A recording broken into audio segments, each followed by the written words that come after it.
आता तुम्ही म्हणशाय की बुवा हे काय होता तर जय आदिवासी भाऊसान मना नाव नंदन तुमनं स्वागत मना एक न्यू ब्लॉग म तर आज आमना गावनी होती भाऊसान जत्रा तर आम आज दोन्ही जणी दूध दिस नीर आल भाऊ मग आता तमाशा सुरू होई जाय भाऊ आडे मग आमला दिक भाऊ बेंड्या अहो बेंड्या इथला बेकार होता ना तर पुरा कॉमेडी करता भाऊसान आणि देखाला एक फूट नाही येतो कारण की तोसा मामला दिखना भाऊ तुम्हाला तर माहिती आहे कोण येतो तर पण मी काही सांगिना शिकाव पण मला गैरा भारी वाटणं भाऊ सांगतो त्याने नाचानी स्टाईल त्यांना गोंधळ देखा भाऊसान कंबरला मग पवनानं भुरा म्हणा लटकी या भाऊ किंवा मनाकडे बी कॅमेरा लिहा म्हणे आम्ही बी माणसात म्हणे मग काही त्याच्याकडे बी लिहिली कॅमेरा त्या खुशी घेत मग देख विकायला घेतली लस्सी विकायला घेतलं लस्सी मी घालते मॅक्सी मॅक्सी दिसायला एकदम सॅक्सी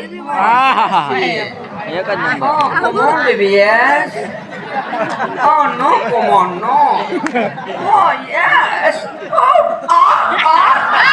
अशी काय करते तरी मोबाईल मध्ये ग्रंथ ध्यान मारायचे म्हणा तर चला मग भाऊसान आज ना व्हिडिओ बस इथला आज मग भेटूत आपण नेक्स्ट ब्लॉग मा तर जय आदिवासी भाऊसान भेटूत मग.